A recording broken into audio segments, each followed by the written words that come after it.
estamos todavía en este tiempo de Navidad.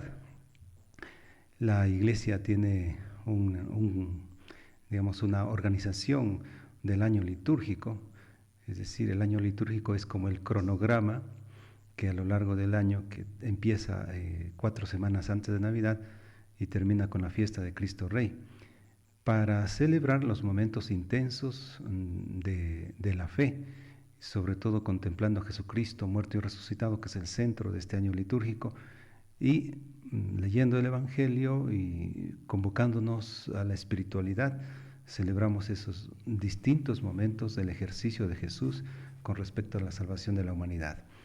Antes de la Navidad, pues hay 4 semanas de Adviento que llamamos, que son reflexivos de preparación a celebrar el acontecimiento. La Navidad es como lo decimos en la Biblia, cuando uno cree o quiere leer la Biblia, tiene un principio fundamental de la lectura bíblica, que es leer el texto en el contexto. No podemos olvidarnos del contexto en el que fue escrito la Biblia y desde allí tenemos que interpretar. Es un principio básico de la lectura bíblica en la Iglesia Católica, no es un literalismo. Y entonces celebramos esto, el texto dice, nos ha nacido un niño, un Salvador. Entonces estamos hablando de hace 2000 años, ese es el contexto, ¿no? Correctamente.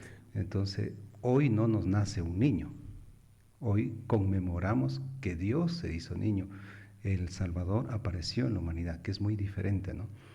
Pero es una arista de la contemplación de todo el misterio de Jesús encarnado, hecho hombre, ¿no?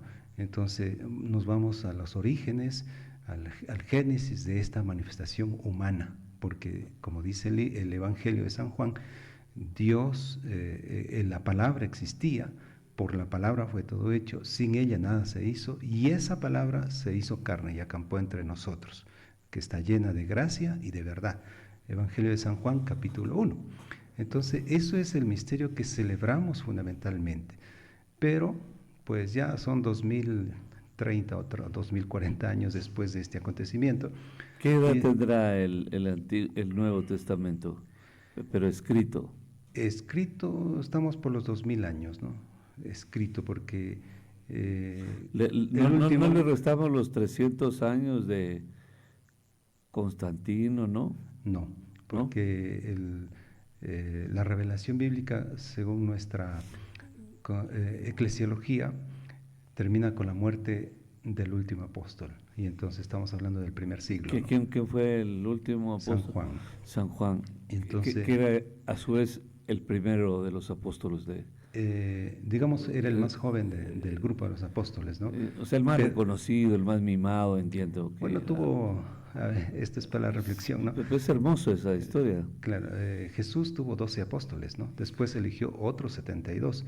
De entre esos 12 fueron los que estuvieron constantemente con él, testigos de sus dichos, de sus hechos, de su relación cultural, social, política, porque Jesús no solo tuvo una relación moral o religiosa, sino que se desempeñó en el contexto, que fue el contexto de la religión judía y también de hace 2000 años, y también del contexto de ser esclavos de Roma, del Imperio Romano.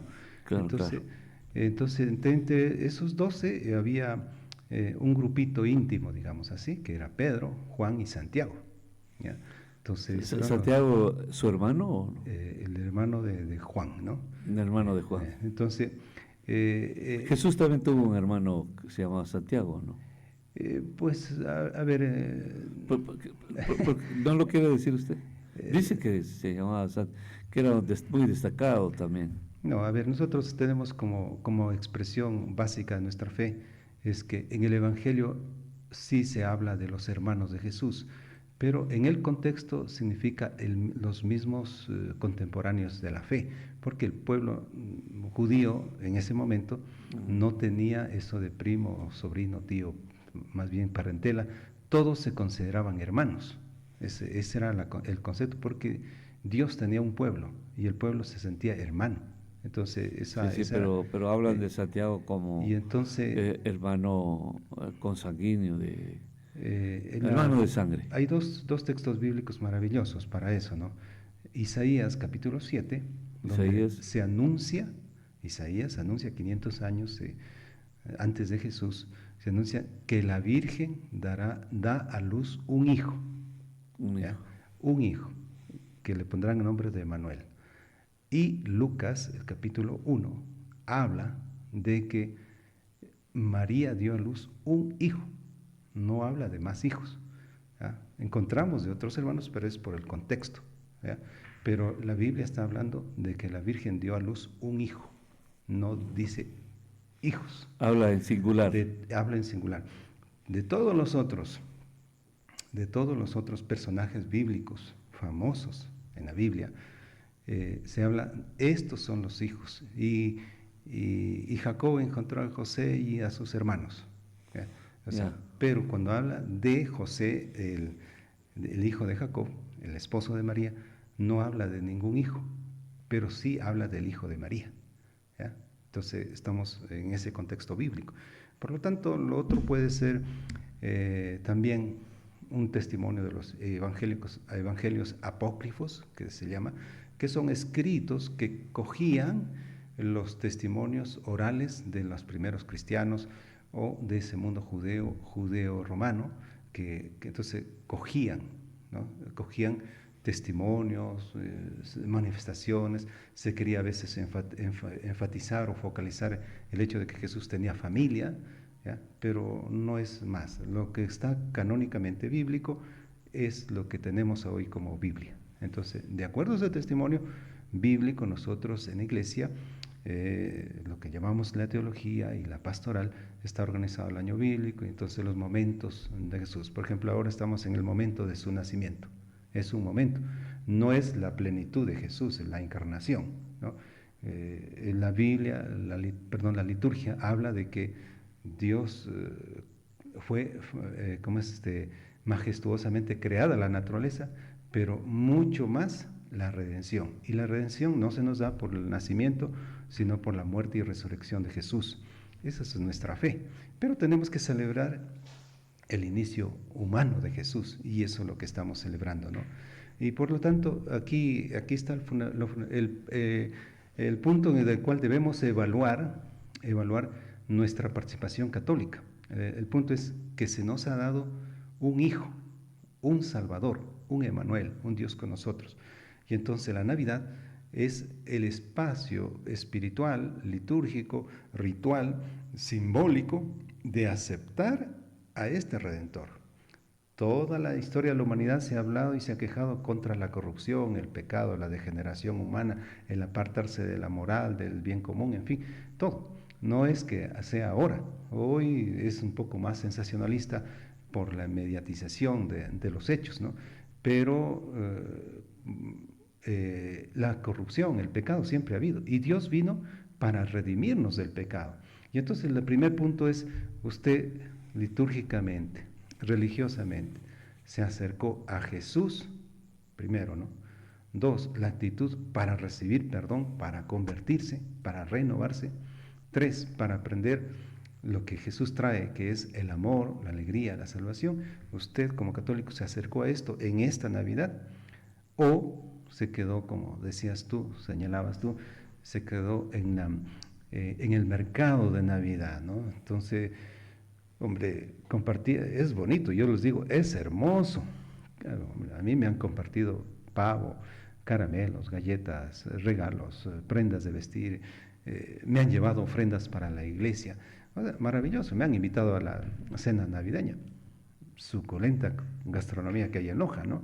De distintos modos preparan el pavo y otras comidas, ¿no? Hasta las fritadas de Carigán y los tamales de Carigán, o sea, hermoso. Pero, claro, eso me llena a mí, eso es lo social, eso es lo cultural. Pero detrás de esto hay dos preguntas. Primero, el que consume se acercó a Jesucristo, cree en Jesucristo, en la verdad, se compromete con la verdad, es un hombre de reconciliación, de perdón, de cercanía, de solidaridad, o solamente Pero le van a hablar, ¿qué es acercarse a Jesús? por ejemplo, acercarse a la Biblia, aceptar las verdades de la Biblia, acercarse al sacramento de la confesión, de la Eucaristía, acercarse a sentirse pueblo de fe, porque en el templo no vamos los piadosos, sino los que buscamos convertirnos, queremos en la hermandad y queremos tener ese comportamiento de fraternidad. O sea, esa es la espiritualidad. Entonces, todos los que hemos estado en la cena navideña, la pregunta es, primero, ¿se acercó a Jesús?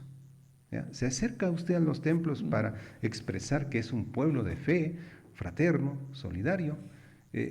¿Se ha revisado la vida personal para decir, bueno, hombre, mi vicio solo era el café de 10 tazas, ¿no? Pero voy a bajarle un hita para compartirle con el prójimo, ¿no? Entonces, Bueno, eso la conversión no es yo no solamente dejar comparto. el mal, sino Claro. multiplicar el bien. Hay una persona en la línea, padre, permítame, 725-400. Buenos días, lo escuchamos. Adelante. Buenos días, doctor Freddy Aponte. Muchas gracias. Buenos días al padre que está ahí. Gracias porque nos está dando la oportunidad de conocer gran parte que yo ya conozco de Jesús. Pero sí debo decirle, padre, que Jesús no nació el 25 de diciembre. ¿Por qué? Porque la Biblia no registra el día 25 de diciembre. Registra su nacimiento en los evangelios de San Mateo y San Lucas, que habla y San Marcos. Pero no dice el día, ni la hora, ni la fecha, ni el año. Pero sí debemos de celebrar que Jesús vino a la cruz y que vino para salvar a la humanidad. Bueno, yo también estudio la Biblia y puedo decir que Jesús no nació el 25 de diciembre y que ese mes de diciembre tampoco es el 12 año. De acuerdo a lo que dice la Biblia en Éxodo 12:2 es el número 9 y que el primer mes del año es abril. Muchas gracias, doctor Freddy. Muy bien, a usted. Sí, bueno, estamos de acuerdo. O sea, la Biblia no es un libro de relatos históricos, sino de manifestaciones de los hechos de Dios.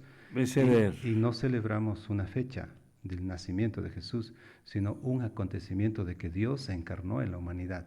En la liturgia... Y usted ya lo dijo, es un tema simbólico. Exactamente. Ya lo dijo al entrar. ¿Para qué meterse en líos, a discutir, a creer?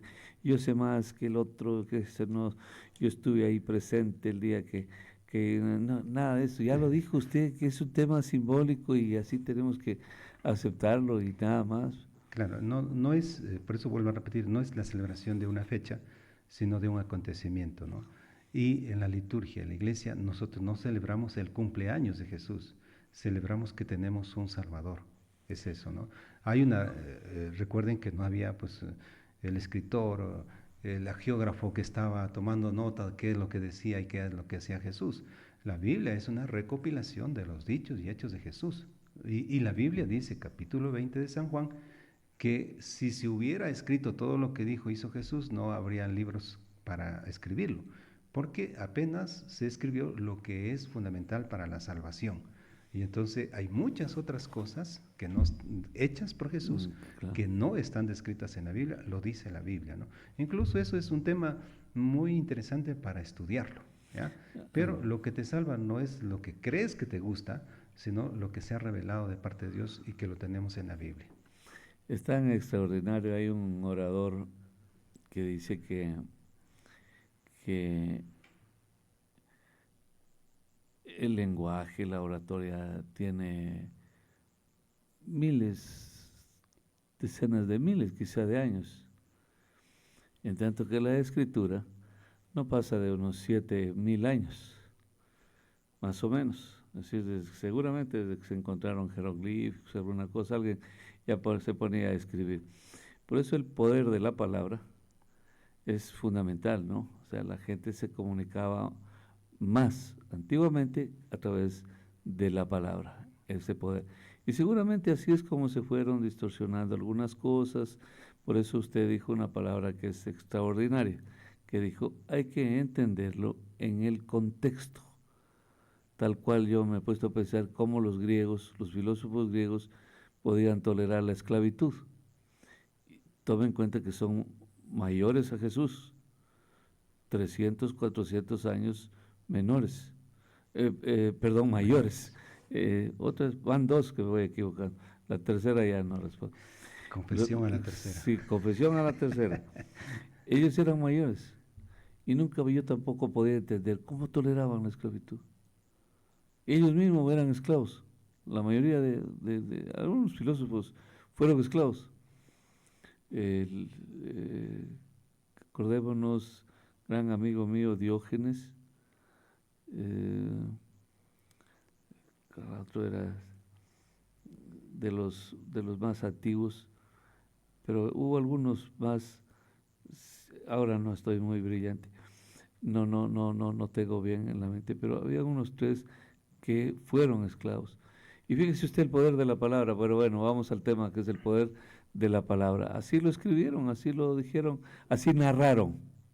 ¿De acuerdo, padre? Claro. Por Eh, ejemplo, frente a la Biblia, perdona la interrupción, Betceder. la palabra, la Biblia, o sea, no fue escrita como relato, digamos así, como dictado, ¿no? A ver, Freddy, papel y lápiz, papel y lápiz con no, rojo. la Biblia es una compilación de las manifestaciones de Dios en la historia de la humanidad. Es decir, primero, la Biblia, lo que llamamos Biblia, es una revelación de Dios.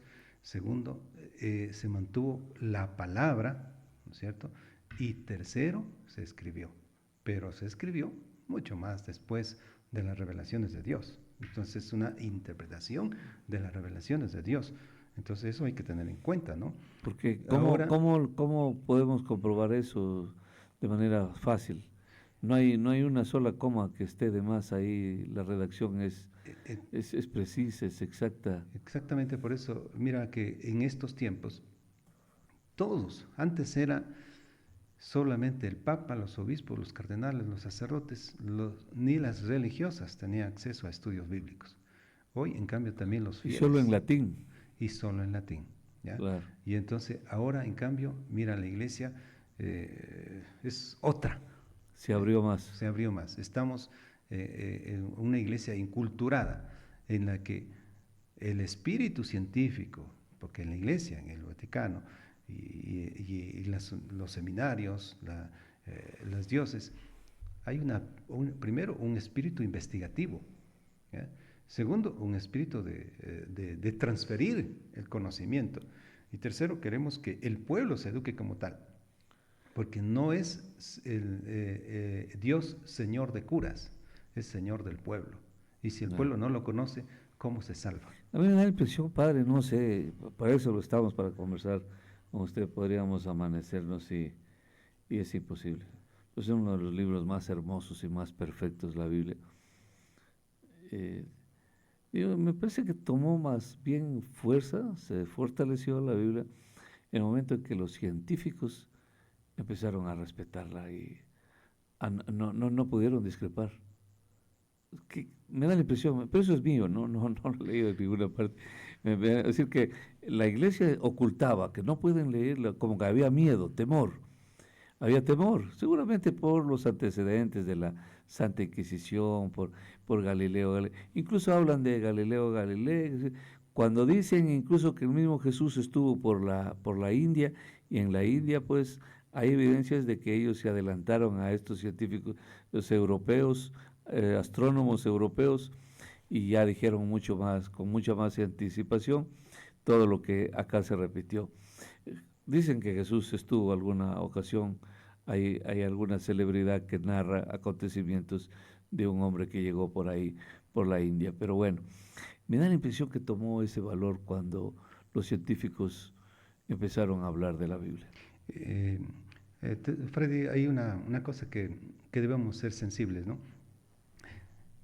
Si hay alguna religión que ha sido buscada, perseguida, hostigada y tratada de desvirtuar, es la religión católica. No así con otras religiones, por no nombrar ninguna, pero si hay una religión en el mundo, históricamente, que ha tratado de ser desvirtuada por poderes políticos, ideológicos, por novedades científicas, incluso muchos de los grupos religiosos que en la iglesia se conceptualiza como sectas, ¿ya? Mezcladas con ciertos líderes ideológicos, políticos, han querido desvirtuar lo que la iglesia, primero lo que la religión judía tiene como manifestación. Recuerda que ese es el primer pueblo de la fe, ¿ya? Lo que tiene como manifestación religiosa. Y luego lo que se ha manifestado y se cree en el Nuevo Testamento, la Biblia, ¿no? La Iglesia Católica. Y entonces nosotros no somos fruto del misterio, ¿no? Somos fruto también de la investigación, somos fruto también de la observación. Y entre esas observaciones... Confirmado. O sea. Confirmado. O sea, entonces la iglesia misma, dentro de sí, el Papa Benedicto fue uno de las lumbreras científicas que tuvo la iglesia en este último siglo, justamente para investigar los testimonios bíblicos. Entonces, no es que está todo definido, todavía se sigue investigando. Israel, la Tierra Santa, Palestina, los lugares santos, todavía son objetos de investigación por la misma iglesia, porque no todo se ha descubierto. Recuerda todo ese texto en el contexto cultural del Medio Oriente, donde pueblos fueron sepultados por las avalanchas de arena del desierto, ¿no? Y entonces la antropología es una ciencia que sigue dando luces a la interpretación bíblica. O sea, no es solamente desde fuera de la iglesia, sino dentro de la iglesia se sigue investigando, Entonces, yo les he dicho a mis fieles, vean, el Papa me da 3 ejemplos bien claritos, ¿no? El Papa Francisco actual. Primero, ya viene el miércoles de ceniza, que antes despuésito de carnaval, miércoles de ceniza. El Papa entra a retiro espiritual. ¿Y qué hace en el retiro? Reflexiona, ora, estudia Biblia, celebra los sacramentos y se confiesa. Vea, ese retiro, es un retiro que tenemos en la iglesia. Mira, el Papa tiene una confesión de fe. Creo en Jesucristo, ¿vea? Creo en Jesucristo y creo en el sacramento de la confesión. Me confieso. ¿Por qué se confiesa el Papa? Porque peca de otra manera a nosotros, no peca como nosotros. ¿Y ante quién se confiesa el Papa? Ante un sacerdote mismo. ¿Ya? No necesita cardenal, obispo, ¿no? Él elige el sacerdote. Hace cola también para... Pues lógicamente, pues, como es el príncipe de la iglesia, pues no, ahí sí ese detalle te lo debo, porque no sé si hace cola o simplemente él como porque aquí lo que vi colas es para retirar a los pavos de noche. Me quedé impresionado a ver las colas enormes para retirar los pavos el 24. Es algo que la gente que ha estado ahí, pues sabe que no mentimos, ¿no? Colas, así, pero colas, 1 cuadra, 2 cuadras, carros, ¿qué hay aquí? La gente está retirando pavos. Ojalá retiraran un poquito de fe. Claro, de ahí Biblia. está. Entonces el Papa se confiesa ya. El Papa se confiesa, mira. Ya. El Papa lleva estudiosos bíblicos para que le hagan reflexionar la Biblia. Mira, el Papa, siendo que es el Papa, estudia la Biblia. O sea, que quisiera interpretar. El problema de la Biblia es la interpretación también. La interpretación. Claro, la persona que llama, no, ella interpreta así, pues hay que respetar, ¿no? No es fácil hablar del tema de la Biblia. No es fácil. Entonces, peor discutir. Entonces, nosotros llamamos exégetas, hermeneutas de la Biblia, son científicos que están constantemente leyendo, estudiando, buscando los contextos históricos, las relaciones del texto con las profecías, en fin. O sea, ese es un estudio. Claro, los exégetas pues no son sino personas, para que de repente nos entiendan también, personas que sí tienen la capacidad de interpretar un texto más allá de lo que nosotros podemos hacerlo. Eso claro. Es un exegetal, una persona que tiene una especie de gurú, que se la sabe todas, ¿no? El exégeta bíblico no tiene barómetros de interpretación, ¿no? Claro. Entonces, los barómetros son el contexto de la Biblia, contexto cultural, histórico, político, todo ese contexto, ¿no? Y también tiene el contexto de toda la Biblia, o sea, la Biblia no es por partes, es un todo, ¿ya? Entonces, el exégeta tiene sus barómetros, ¿no? Y luego, dentro de un espíritu de oración, o sea, porque, Señor, yo no quiero hablar yo quiero que tú hables en mí, y tú quiero que me lleves a la verdad. Por eso Jesús dijo, la verdad los hará plenamente libres. Y lo que tenemos en la iglesia es un gran problema, que entre comillas, una gran mayoría de católicos, que nos llamamos católicos, primero tenemos desidia de estudiar la Biblia. No queremos catequesis, no queremos homilías, no queremos reflexiones, y cuando el sacerdote te orienta desde la Biblia, usted es contracultural, desactualizado, usted vive la religión del pasado, usted se mete en nuestra vida personal. Oigan, no se trata de eso. ¿Pero es que no hay religión del pasado o sí? Es una sola. La Biblia, ¿O a qué se refiere? el mismo, claro, es que se refieren a contextos históricos no de la religión, sino del entorno de la religión. Ah, exacto. ¿Ya? Entonces, contextos totalmente, o sea, ya de otro tiempo. Hoy podríamos resultar anacrónicos de hablar de los contextos históricos de la religión, ¿no? Porque hoy estamos en otros tiempos, ¿no? Hoy estamos en otros tiempos. Entonces, un católico no debe dejar de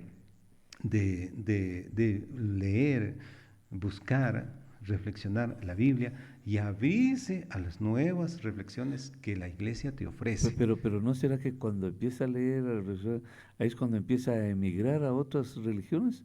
Porque emigra la gente de todas esas otras religiones, están repletos de ex católicos. Más bien, por no haber leído la Biblia desde el principio, están en otros sectores religiosos, ¿no? Usted, incluso usted, como digo, San Google le puede dar, Sí, San Google, claro. le puede dar referencias que incluso grandes pastores de otras confesiones religiosas han venido a la iglesia, Han retornado. han retornado y han venido porque nacieron en esos contextos religiosos ajenos a la iglesia católica, pero al encontrarse con la Biblia vinieron a la iglesia católica. Precisamente como dice Jesús, que si una casa no está cimentada sobre roca, vienen las tempestades, vienen los vientos, la derrumban, se pierde todo. En cambio, si está cimentada sobre roca, puede venir cualquier tempestad ideológica, de credos, lo que sea, pero te mantienes firme por la verdad.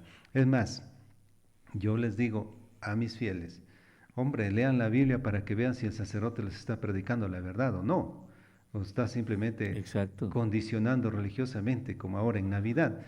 Incluso sacerdotes ponen en los templos unos tremendos árboles de Navidad con Noel y Noela, ¿ya? Noela. Dizque interpretando. Por lo menos pusieron una Nutella ahí para ir a comer, pero no con la Y Noela. entonces la gente va a misa y como esos muñequitos tienen emociones electrónicas, al ritmo de la música se mueven, entonces la gente está más divertida viéndolo como baila Papá Noel y la Noela antes que Claro. celebrando la misa. Entonces Exactamente. parece que Navidad fuera el día del árbol y no el día del Salvador. Claro, mucho rito, ¿no? Muchas emociones de nuestros tiempos que queriendo dar un mensaje, pero Jesús no vino para esas emociones, vino para salvar al hombre. Y como a nosotros nos gusta estar entretenidos, lindo este Padre que nos trajo semejante árbol, ¿no? Claro, todo es espejismo, ¿no? Todo es espejismo. Entonces, por eso es necesario la Biblia. Yo le decía, el Papa me da ejemplo de que cree en Jesucristo, se confiesa, lee la Biblia y también me da ejemplo de ser un hombre abierto al pensamiento, a la tecnología, abierto a los desafíos globales del mundo. Está pensando en la paz de Ucrania, de Israel, en fin, está pensando y está convocando a eso, ¿no? Y el Papa está pensando en que los pobres también tienen que ser ayudados y nos aconseja, dice, la economía no es solamente un hecho individual, es un hecho colectivo, nació entre un gerente y muchos empleados. Asimismo, los beneficios de la economía tienen que ser compartidos especialmente con los que menos tienen. Mira, qué bonito es ese pensar y encontrarnos en eso. Entonces, y la Navidad es esto precisamente, un Dios que deja de ser Dios y se hace hombre, ¿ya? Y un Dios que comparte la humanidad y nos enseña a que la humanidad compartamos la divinidad. Y qué divino es sentirse amado o amar. Y qué hermoso es que cuando usted recibe un detalle y usted lo da especialmente a las personas que tienen menos posibilidades que usted. Entonces vea, oiga, usted siempre ha trabajado en equipo y cuando usted ha estado en distintas circunstancias de trabajo en equipo, y tiene un compañero que llega impuntual, que no le gusta hacer los textos como corresponde, coge nomás por ahí una copia de cualquier información y usted dice, oye, pero ¿dónde está tu talento, tu creatividad? Exactamente. Y entonces usted dice, exactamente. yo Y con es un tema personal. como dicen, Nunca nadie entendió eso. El trabajo es sacrosanto. Entonces usted dice, claro. yo con este tipo, no, el próximo mes te cancelo y adiós, ¿no? Pero usted cuando tiene una persona honrada, creativa, honesta, que aporta, dice, genial hermano, encontré la persona ideal. Es decir, es hermoso trabajar con una persona buena. ¿ya? Exactamente. Dios nos enseña eso. Es un ambiente ¿ya? que transmite hasta energía positiva, todo eso está bien. Entonces, Padre, está muy lindo, está muy lindo. Como usted también siempre nos quedamos picados de hablar de estos temas. Nada más hermoso que hablar de la Biblia. Lo que a veces fíjese que el otro día le pedí al doctor Camilo Espinosa que me ayude a cómo tengo que buscar en la Biblia, porque es tan complejo que hasta eso uno no puede. Y ahí me dejó separando por lo menos el Antiguo del Nuevo Testamento para hacer un poco más rápido, porque el que más lo utilizamos en realidad es el Nuevo, ¿no?